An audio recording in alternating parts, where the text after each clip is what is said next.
Look out over the granite ridges of the Sierra Nevada, and you see millions of acres of raw, uninterrupted wilderness. It is a landscape famous for its scale, its beauty, and its tendency to swallow people without a trace. In August of 2005, 64-year-old Nadita Louise Mayo drove her Mercury Sable east along Highway 108.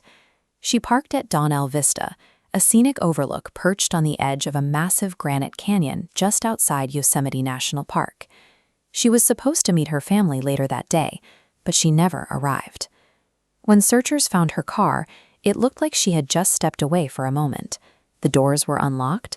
Sitting right there on the seats were her purse, her ID, her credit cards, and her cell phone, everything she would normally take if she were actually leaving the area.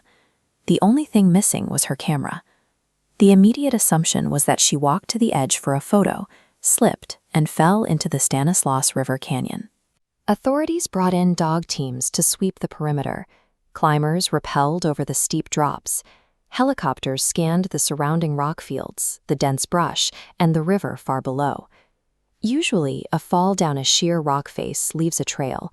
You expect to find scuffed dirt, a dropped shoe, torn clothing, or smashed pieces of a camera. The search teams found nothing. No body, no gear, and no sign she had ever gone over the edge. Cases like this force us to investigate a difficult possibility. Beyond the threat of foul play or a simple accident, we have to ask if the Sierra Nevada environment possesses a highly efficient, entirely scientific ability to erase human evidence. The high country is defined by steep, exposed granite and jagged, unpredictable rock fields. When someone falls in this terrain, gravity dictates a very specific path. Bodies do not land neatly in open meadows. They tumble down sheer angles and become wedged into deep fissures, covered by dense brush, or funneled into narrow, inaccessible drainages. This diagram shows exactly why ground searches frequently fail in boulder fields.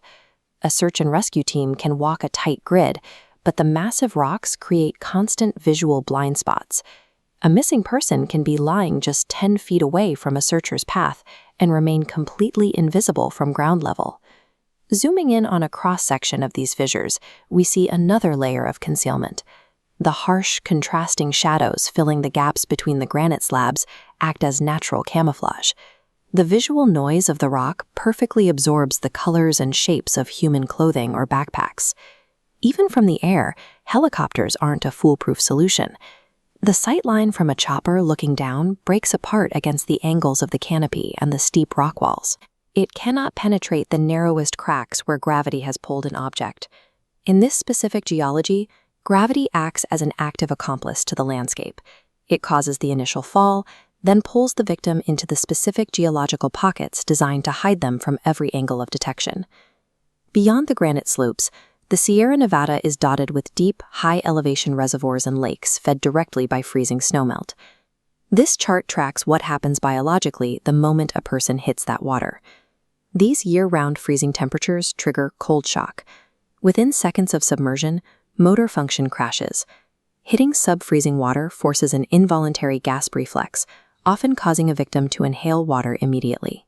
Rapid muscle paralysis follows. Even experienced strong swimmers are often completely incapacitated before they can navigate back to the surface. Look at this depth cross-section. The water near the edge can look calm and shallow, but the granite walls often plunge vertically into dark, freezing basins just a few feet from the shoreline. Even if someone managed to call out, the environment works against them. High elevation basins create severe temperature inversions over still water. This atmospheric layering bends and distorts sound waves, muting cries for help or throwing the noise so it sounds like it is coming from the surrounding rock instead of the water. Alpine waters function as a forensic eraser. They can incapacitate a person silently, pull them into the freezing depths, and leave behind an undisturbed surface without a splash, a track, or an identifiable sound. When people disappear without physical clues, internet theories often fill the void. These narratives frequently group vanished hikers under the Missing 411 label, suggesting that missing gear and absent trails prove the existence of paranormal entities or vast conspiracies. One of the primary arguments for these theories is the frequent failure of search dogs to pick up a scent trail, leading people to assume the victim was plucked out of thin air. The meteorological reality of the High Sierras is far more punishing. Sudden high-elevation storms and extreme winds rip through these canyons.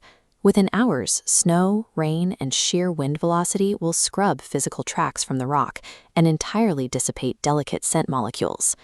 Then there is the biological reality. Once a person succumbs to exposure or a fall, local wildlife and scavengers move in.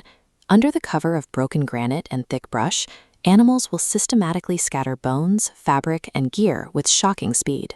In cases where someone vanishes near a road, like Nadita Mayo at the canyon overlook, we must also consider grounded, ugly human realities.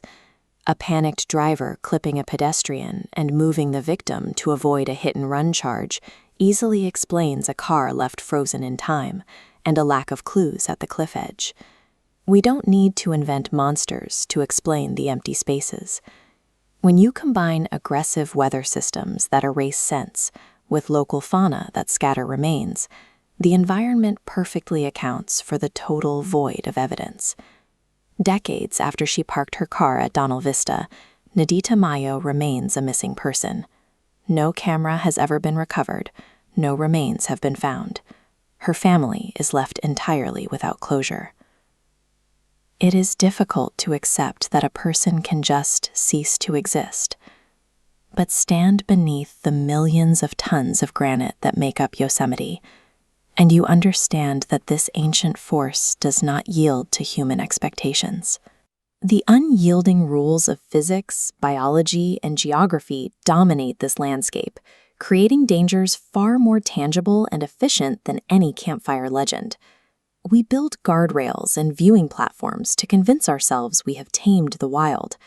But stepping past a paved overlook means leaving that curated safety zone and entering a vertical, freezing environment that is violently incompatible with human survival. Out in the high alpine rock, complete erasure is the system functioning as intended. The geography incorporates everything that enters it, leaving nothing for the world outside.